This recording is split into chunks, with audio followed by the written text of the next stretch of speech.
Uma Vida com Propósitos, de Rick Warren. Passaremos os próximos 7 dias falando do propósito número 2. Você foi formado para fazer parte da família de Deus. Dia 15. Formado para fazer parte da família de Deus.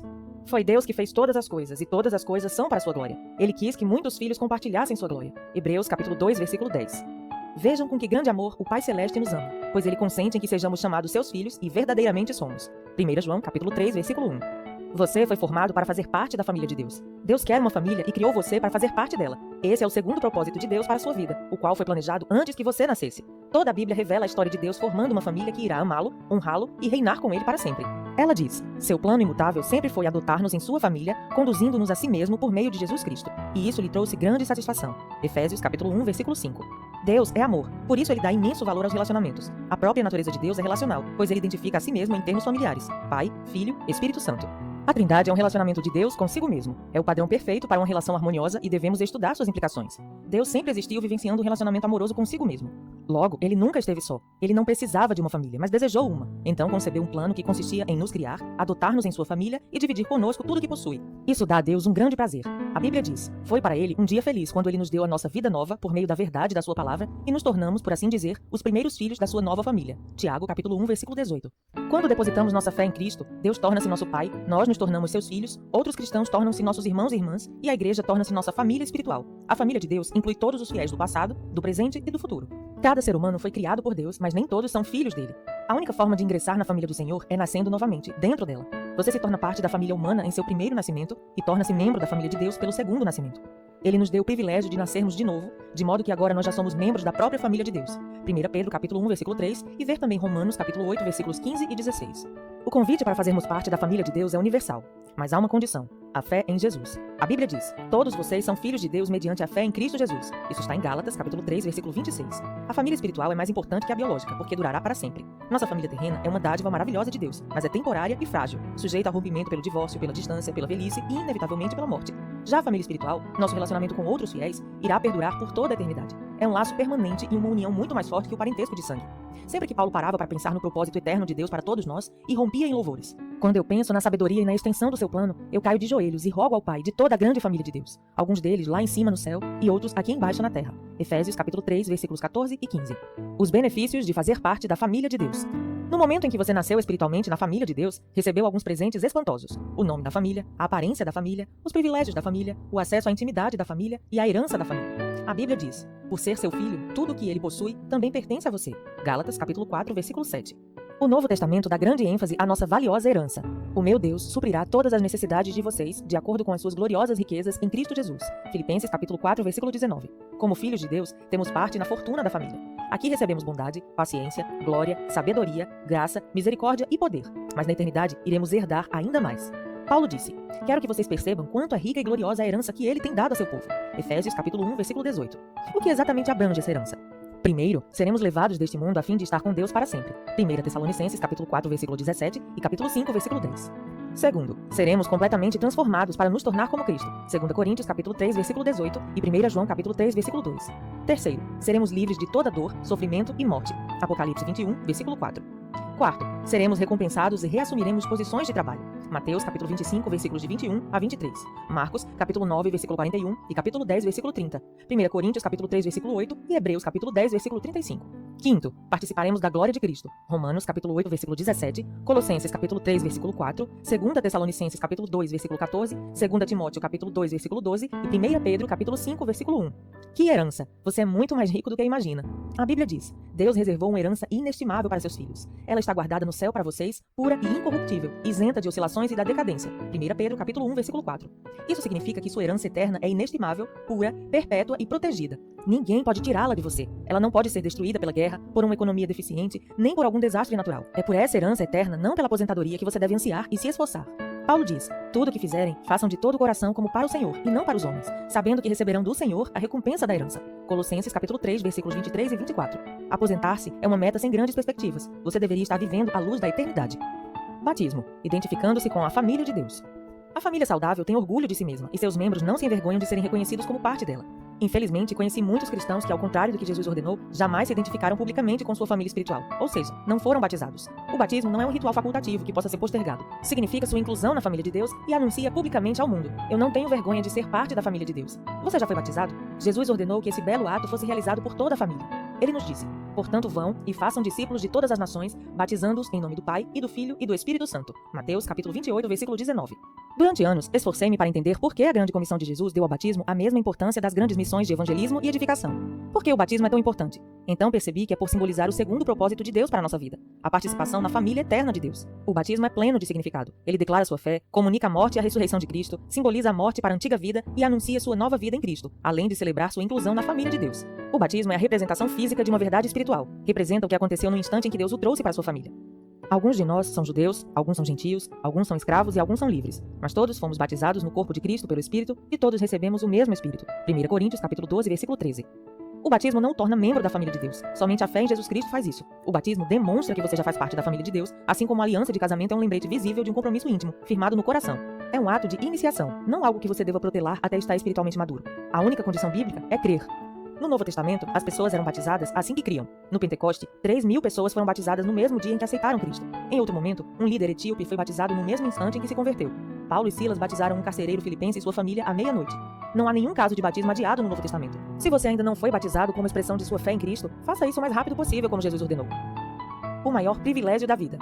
A Bíblia diz: Jesus e as pessoas que ele santificou pertencem todos à mesma família. Por isso, ele não se envergonha de chamá-los irmãos e irmãs. Hebreus capítulo 2, versículo 11. Deixe essa verdade maravilhosa entrar no seu coração. Você faz parte da família de Deus, e pelo fato de Jesus tê-lo feito santo, Deus tem orgulho de você. As palavras de Jesus são inequívocas. E estendendo a mão para os discípulos, disse: aqui estão minha mãe e meus irmãos. Pois quem faz a vontade de meu Pai, que está nos céus, este é meu irmão, minha irmã e minha mãe. Mateus capítulo 12, versículos 49 e 50. Ser incluído na família de Deus é a maior honra e o maior privilégio que se pode receber. Não há nada que se compare. Sempre que você se sentir insignificante, desprezado ou inseguro, lembre-se daquele a quem você pertence. Dia 15. Pensando sobre meu propósito de vida. Tema para reflexão. Fui formado para pertencer à família de Deus. Versículo para memorizar. Seu plano imutável sempre foi adotar-nos em sua família, conduzindo-nos a si mesmo por meio de Jesus Cristo. Efésios capítulo 1, versículo 15. Pergunta para meditar. Como começar a tratar os outros cristãos como membros de minha família? Até o próximo áudio. Uma vida com propósitos, de Rick Warren. Dia 16. O que realmente importa. Assim, não importa o que eu diga, no que eu creia ou o que faça. Sem amor, estou falido. 1 Coríntios capítulo 13, versículo 3. Amor significa viver da maneira que Deus nos mandou viver. Como vocês ouviram desde o início, o mandamento dele é este: viva uma vida de amor. 2 João capítulo 1, versículo 6. Viver consiste em amar. Uma vez que Deus é amor, a lição mais importante que ele quer que você aprenda neste mundo é como amar. É quando amamos que somos mais parecidos com o Senhor, de modo que o amor é a base de todos os mandamentos que ele nos deu.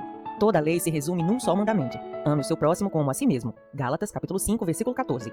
Aprender a amar sem segundas intenções não é fácil. Vai contra a nossa natureza egoísta. É por isso que temos toda uma vida para aprender.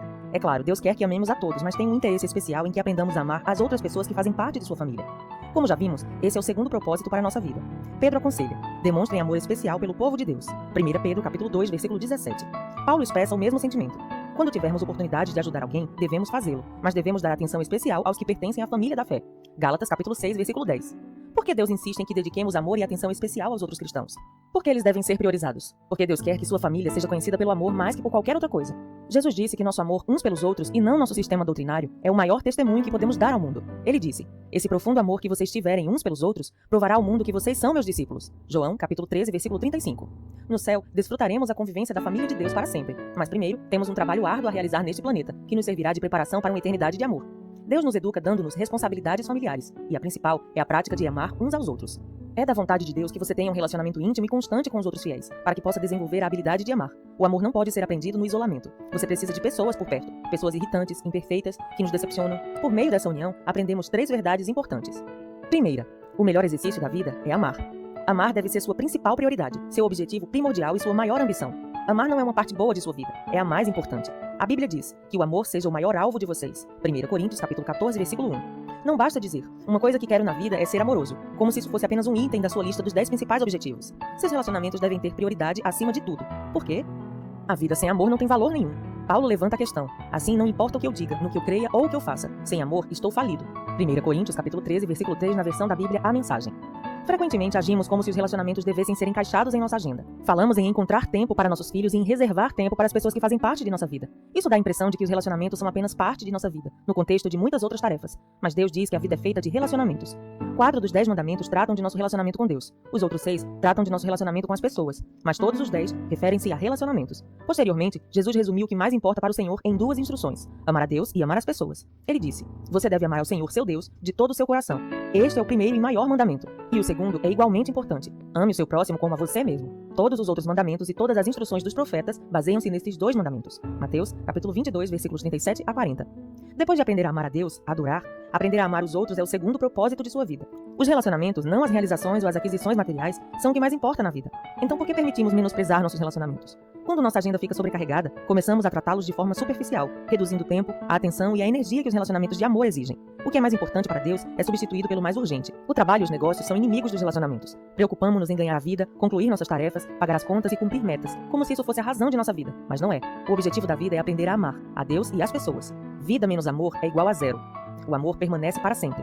Outra razão pela qual Deus nos manda fazer do amor a nossa principal prioridade é que ele é eterno. Estes 3 permanecem para sempre: a fé, a esperança e o amor. O maior deles, porém, é o amor. 1 Coríntios, capítulo 13, versículo 13. O amor deixa um legado. A forma de você tratar outras pessoas, não sua riqueza ou suas façanhas, é a influência mais duradoura que se pode deixar nesse mundo. Como disse Madre Teresa, não é o que você faz, mas quanto amor você dedica no que faz que realmente importa. O amor é o segredo de uma herança duradoura. Tenho estado ao leito de morte de muitas pessoas quando elas se encontram no limite entre este mundo e a eternidade, mas jamais ouvi alguma delas dizer: tragam meus diplomas, quero olhar para eles mais uma vez, mostrem-me meus títulos, minhas medalhas, aquele relógio de ouro que recebi como prêmio. Quando a vida aqui está no fim, não são objetos, e sim pessoas o que desejamos ter à nossa volta. Pessoas que amamos e com as quais mantemos relacionamentos. Em nossos momentos finais, todos nós percebemos que são os relacionamentos que constituem a vida. Ser sábio é aprender essa verdade o mais rapidamente possível. Não espere chegar ao leito de morte para compreender que nada além disso é o mais importante. Seremos avaliados pelo amor que dedicamos. A terceira razão para tornar o aprendizado do amor o objetivo de nossa vida é que na eternidade seremos avaliados com base nele. Uma das formas pelas quais Deus mede nossa maturidade espiritual é pela qualidade de nossos relacionamentos. No céu, Deus não dirá: fale-me de sua carreira, de sua conta bancária e de seus passatempos. Em vez disso, irá rever a maneira que você tratou as pessoas, especialmente as necessitadas. Leia lá em Mateus capítulo 25, versículos de 34 a 46. Jesus disse que para amá-lo é preciso amar a família dele e cuidar de suas necessidades práticas. Digo-lhes a verdade: o que vocês fizeram a algum destes pequeninos que são membros da minha família, a mim o fizeram. Mateus capítulo 25, versículo 40. Quando partir para a eternidade, você deixará todo o restante para trás, exceto o seu caráter. Por isso a Bíblia diz: a única coisa que realmente importa é a fé que se manifesta mediante o amor. Gálatas capítulo 5, versículo 6. Tendo conhecimento disso, sugiro que ao se levantar pela manhã, você se ajoelhe ao lado da cama, ou sente na beirada, e ore desta forma: Deus, conseguindo ou não realizar qualquer outra coisa no dia de hoje, quero ter certeza de que terei tempo para amá-lo e amar as pessoas, porque é nisso que a vida consiste. Não quero desperdiçar esse dia. Por que Deus deveria lhe dar outro dia se você pretende desperdiçá-lo? Segunda, a melhor expressão do amor é o tempo. A importância das coisas pode ser medida pelo tempo que estamos dispostos a investir nelas. Quanto maior o tempo dedicado a alguma coisa, mais você demonstra a importância e o valor que ela tem para você. Se quiser conhecer as prioridades de uma pessoa, observe como utiliza o tempo. O tempo é sua dádiva mais importante, pois você recebeu uma medida fixa dele. Você pode aumentar seu dinheiro, mas não pode aumentar seu tempo. Quando você dedica tempo a alguém, está dedicando uma porção de sua vida que jamais irá recuperar. Seu tempo é sua vida, por isso o maior presente que você pode dar a alguém é o seu tempo. Não é o bastante dizer que relacionamentos são importantes. Devemos provar essa afirmação investindo tempo neles. Palavras isoladas não têm valor algum. Meus filhinhos, o nosso amor não deve ser somente de palavras e de conversa. Deve ser um amor verdadeiro, que se mostra por meio de ações. 1 João, capítulo 3, versículo 18. Relacionamentos demandam tempo e esforço, e a melhor maneira de soletrar amor é T-E-M-P-O, tempo. A essência do amor não é o que pensamos, fazemos ou proporcionamos aos outros, mas quanto damos de nós mesmos. Os homens, em especial, com frequência não compreendem isso. Muitos já me disseram: não entendo minha mulher e meus filhos. Dou-lhes tudo o que precisam. O que mais podem querer? Eles querem você. Olhos, ouvidos, tempo, atenção, presença, interesse. Seu tempo. Nada pode substituir isso. O mais desejado presente de amor não são diamantes, rosas ou chocolate. É concentrar-se em. O amor concentra-se tão atentamente na outra pessoa que por um momento você esquece de você mesmo. Atenção significa: valorizo você o bastante para lhe dar meu mais precioso bem, meu tempo. Sempre que você dá seu tempo, está fazendo um sacrifício, e o sacrifício é a essência do amor. Jesus foi exemplo disso. Sejam cheios de amor pelos outros, seguindo o exemplo de Cristo, que amou vocês e se entregou a Deus como sacrifício, a fim de tirar os seus pecados. Efésios capítulo 5, versículo 2. Você pode dar sem amar, mas não pode amar sem dar. Porque Deus amou tanto o mundo que deu. Isso está em João capítulo 3, versículo 16. Amar significa renunciar, abdicar de minhas preferências, conforto, objetivos, segurança, dinheiro, energia ou tempo, para benefício de outra pessoa. Terceira, o melhor momento para amar é agora. Algumas vezes, o adiamento é uma resposta válida para uma tarefa trivial. No entanto, como o amor é o que mais importa, ele tem prioridade máxima. A Bíblia enfatiza isso repetidamente. Sempre que tivermos oportunidade, façamos o bem a todos. Gálatas capítulo 6, versículo 10. Aproveite cada chance que tiver para fazer o bem. Efésios capítulo 5, versículo 16. Sempre que puder, ajude os necessitados. Não diga a seu vizinho que espere até amanhã se você pode ajudá-lo hoje. Provérbios capítulo 3, versículos 27 e 28. Por que o melhor momento para expressar amor é agora? Porque você não sabe até quando terá oportunidade. As circunstâncias mudam, as pessoas morrem, os filhos crescem. Você não tem nenhuma garantia do amanhã. Se quiser expressar seu amor, é melhor que o faça agora. Tendo consciência de que um dia estará diante de Deus, seguem-se algumas questões que você precisa levar em consideração. Como explicará aqueles momentos em que projetos e coisas foram mais importantes para você que as pessoas? Com quem você precisa começar a passar mais tempo? O que você precisa eliminar de sua agenda para tornar isso possível? Que sacrifícios você precisa fazer? O melhor exercício da vida é amar. A melhor expressão do amor é o tempo. O melhor momento para amar é agora. Dia 16. Pensando sobre meu propósito de vida. Tema para reflexão. A vida consiste em amar. Versículo para memorizar. Toda lei se resume num só mandamento. Ame o seu próximo como a si mesmo. Gálatas capítulo 5, versículo 14. Pergunta para meditar. Honestamente, será que meus relacionamentos são minha primeira prioridade? Como posso me assegurar de que sejam? Até o próximo áudio. Uma vida com propósitos, de Rick Warren. Dia 17. Um lugar ao qual pertencer. Agora vocês são membros da própria família de Deus e cidadãos do país de Deus, e pertencem à casa de Deus como todos os outros cristãos. Efésios capítulo 2, versículo 19.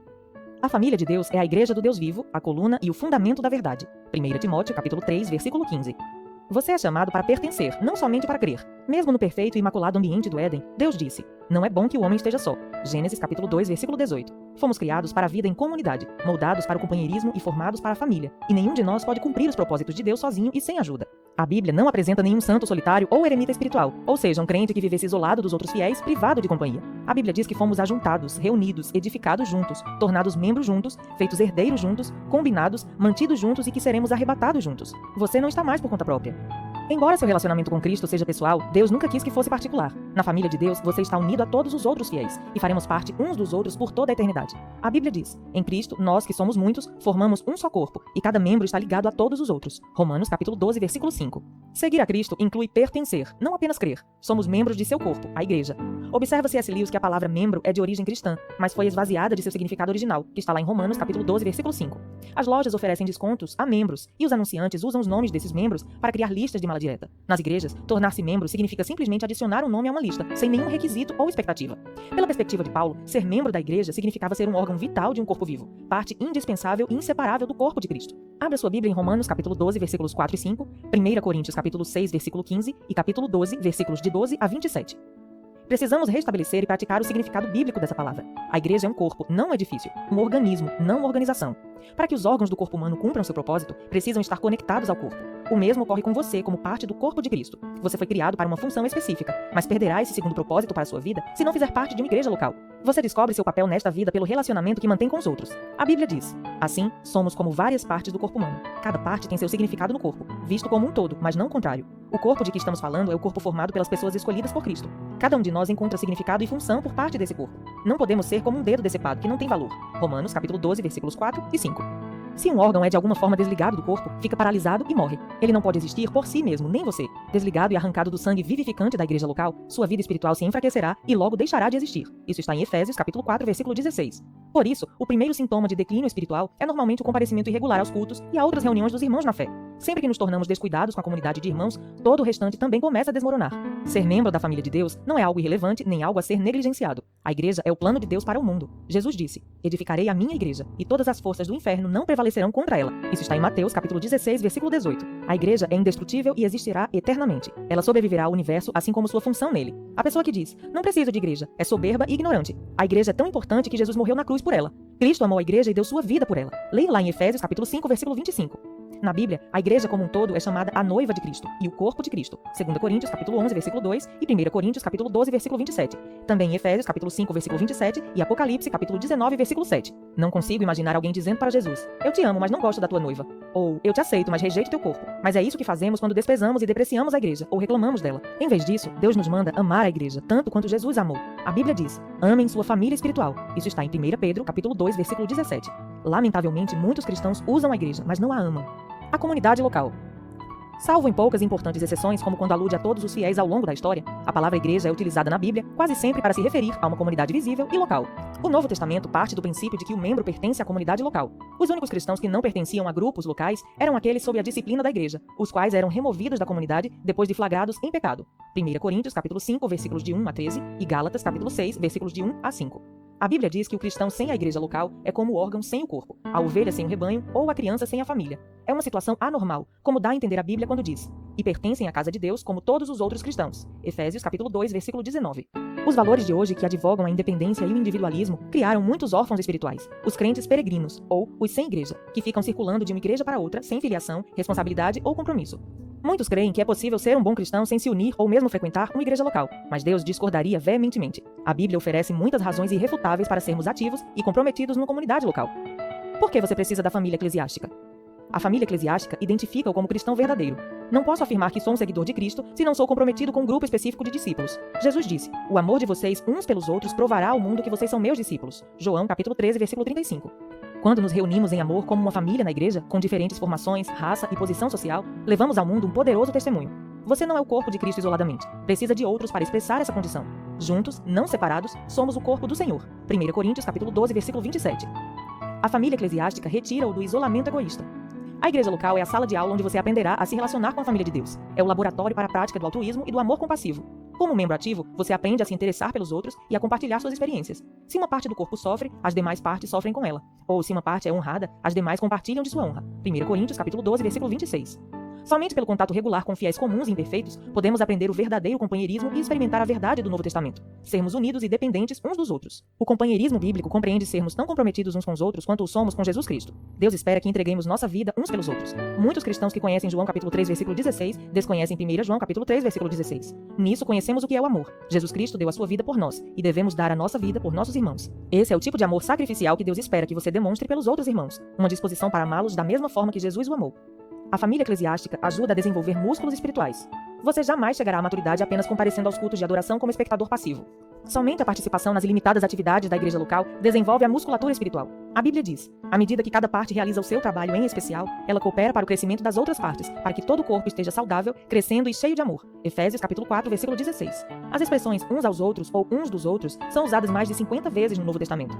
Recebemos ordem para amar uns aos outros, orar uns pelos outros, incentivar uns aos outros, admoestar uns aos outros, saudar uns aos outros, servir uns aos outros, ensinar uns aos outros, aceitar uns aos outros, honrar uns aos outros, carregar os fardos uns dos outros, perdoar uns aos outros, submeter-nos uns aos outros e sermos dedicados uns aos outros, além de muitas outras obrigações mútuas. Isso é ser membro do ponto de vista bíblico. Essas são as responsabilidades familiares que Deus espera que você cumpra na comunidade local. Com quem você vem agindo dessa forma? Pode parecer mais fácil ser santo quando não há mais ninguém por perto para frustrar suas preferências, mas essa é uma santidade falsa que não foi posta à prova. O isolamento é deliberadamente enganoso. É fácil nos enganarmos pensando sermos maduros quando não há ninguém para nos contestar. A verdadeira maturidade manifesta-se nos relacionamentos. Precisamos mais que da Bíblia para crescer. Precisamos de outros irmãos. Crescemos mais fortes e mais rapidamente aprendendo uns dos outros e sendo responsáveis uns pelos outros. Quando os outros compartilham o que Deus está lhe ensinando, também aprendemos a crescer. O corpo de Cristo precisa de você. Deus tem uma função específica para você na família cristã. Isso se chama ministério, e o Senhor lhe concedeu talentos para essa missão. Um dom espiritual é dado a cada um de nós, visando ajudar toda a igreja. 1 Coríntios capítulo 12, versículo 7. A comunidade local é o lugar planejado por Deus para que você descubra, desenvolva e utilize seus talentos. Você até pode ter um ministério mais abrangente, mas será algo adicional a seu serviço no corpo local. Jesus não prometeu edificar seu ministério, prometeu edificar a igreja dele. Você participará na missão de Cristo no mundo. Enquanto Jesus andou entre os homens, Deus trabalhou por meio do corpo físico de Cristo. Nos dias de hoje, usa o corpo espiritual de seu Filho. A igreja é um instrumento do Senhor neste mundo. Não devemos apenas ser exemplo do amor de Deus amando-nos uns aos outros. Devemos também transmiti-lo em conjunto ao restante do mundo. Esse é um privilégio maravilhoso concedido a todos nós. Como membros do corpo de Cristo, nós somos suas mãos, seus pés, seus olhos e seu coração. Ele realiza sua obra no mundo por meio de nós, e cada um tem uma contribuição a dar. Paulo afirma: Ele criou cada um de nós por meio de Cristo Jesus, e a Ele nos unimos nessa obra grandiosa, a boa obra que Ele deseja que executemos e que faremos bem em realizar. Efésios capítulo 2, versículo 10. A família eclesiástica irá impedi-lo de retroceder. Nenhum de nós está imune à tentação. Nas circunstâncias apropriadas, você e eu somos capazes de cometer qualquer pecado. Deus sabe disso, então nos atribuiu individualmente a responsabilidade de mantermos uns aos outros no caminho certo. A Bíblia diz: encorajem-se uns aos outros todos os dias, de modo que nenhum de vocês seja endurecido pelo engano do pecado. Hebreus capítulo 3, versículo 13. Não é da sua conta, não é uma frase cristã. Somos chamados e recebemos ordem para nos envolvermos com a vida uns dos outros. Se você conhece alguém que se mostra espiritualmente inconstante nesse exato momento, é sua responsabilidade procurá-lo e trazê-lo de volta à comunhão. Tiago adverte: prezados amigos, se vocês conhecem alguém que se desviou da verdade, não desistam dessa pessoa. Façam tudo para trazê-la de volta e terão resgatado uma vida preciosa da destruição e impedido que ela se afaste de Deus. Tiago, capítulo 5, versículos 19 e 20. Um benefício relacionado à igreja local é que ela também proporciona a proteção espiritual de líderes devotos. Deus atribui aos pastores a responsabilidade de guardar, proteger, defender e cuidar do bem-estar espiritual de seu rebanho. A Bíblia diz: a responsabilidade deles é zelar pela alma de vocês, e eles sabem que devem se responsabilizar por isso diante de Deus. Hebreus capítulo 13, versículo 17. Satanás exulta ao ver fiéis afastados, desligados da vida do corpo, isolados da família de Deus e indiferentes para com os líderes espirituais, pois sabe que tais crentes estão indefesos e impotentes contra suas estratégias. Está tudo na igreja. Em meu livro, Uma Igreja com Propósitos, explico como fazer parte de uma igreja saudável é essencial para viver uma vida saudável. Espero que você também leia esse livro, pois ele o ajudará a compreender como Deus planejou a igreja, especificamente para auxiliá-lo a cumprir os 5 propósitos que ele tem para a sua vida. Ele criou a igreja para satisfazer suas 5 necessidades mais importantes: um propósito para o qual viver, pessoas com quem viver, princípios pelos quais viver, uma profissão para se sustentar e força para seguir vivendo. Não há outro lugar no mundo em que você possa achar esses 5 benefícios em um só lugar. Os propósitos de Deus para a igreja são idênticos aos 5 propósitos que ele tem para você. A adoração ajuda-o a se concentrar em Deus. A comunhão ajuda-o a enfrentar os problemas da vida. O discipulado ajuda-o a fortalecer a fé. O ministério ajuda-o a descobrir seus talentos e o evangelismo ajuda-o a cumprir sua missão. No mundo não há nada que se compare à igreja. Sua escolha. Sempre que uma criança nasce, torna-se automaticamente parte da família universal dos seres humanos. Mas essa criança também se torna membro de uma família específica, onde será nutrida, cuidada e crescerá forte e saudável. O mesmo ocorre do ponto de vista espiritual. Quando você nasce de novo, torna-se automaticamente parte da família universal de Deus, mas também precisa se tornar membro de uma versão local da família de Deus. A diferença entre frequentar uma igreja e ser membro dela está no comprometimento. Os frequentadores são espectadores que ficam à parte. Os membros envolvem-se no ministério. Os frequentadores consomem, os membros contribuem. Os frequentadores querem os benefícios que a igreja propicia sem participar das responsabilidades. São como casais que querem viver juntos sem o compromisso do casamento. Por que é importante filiar-se a uma igreja local? Porque isso prova que você está de fato comprometido com irmãos e irmãs espirituais, não somente na teoria. Deus quer que você ame pessoas reais, não pessoas ideais. Você pode passar a vida inteira buscando a igreja perfeita, mas jamais a encontrará. Você foi chamado para amar pecadores imperfeitos, assim como Deus faz. No livro de Atos, os cristãos de Jerusalém eram bem específicos no seu comprometimento uns com os outros. Eram dedicados à comunidade. A Bíblia diz: eles se dedicavam ao ensino dos apóstolos e à comunhão, ao partir do pão e às orações. Atos capítulo 2, versículo 42. Hoje, Deus espera que você se comprometa com as mesmas coisas. A vida cristã é mais que apenas um comprometimento com Cristo. Inclui o compromisso com os outros cristãos. Os cristãos da Macedônia compreenderam isso, como Paulo relata. Primeiro, eles deram a si mesmos ao Senhor e depois, pela vontade de Deus, eles se deram a nós também. 2 Coríntios capítulo 8, versículo 5. Tornar-se membro de uma igreja local é o passo que vem naturalmente a seguir, uma vez que você tenha se tornado filho de Deus. Você se torna cristão ao se comprometer com Cristo, mas se torna membro de uma igreja ao se comprometer com um grupo específico de fiéis. A primeira decisão traz a salvação, a segunda, a comunhão. Dia 17. Pensando sobre meu propósito de vida. Tema para reflexão. Sou chamado para pertencer, não apenas para crer. Versículo para memorizar. Assim também em Cristo, nós que somos muitos, formamos um corpo, e cada membro está ligado a todos os outros. Romanos capítulo 12, versículo 5. Pergunta para meditar. Meu nível de envolvimento em minha igreja local demonstra que eu amo e estou comprometido com a família de Deus? Até o próximo áudio.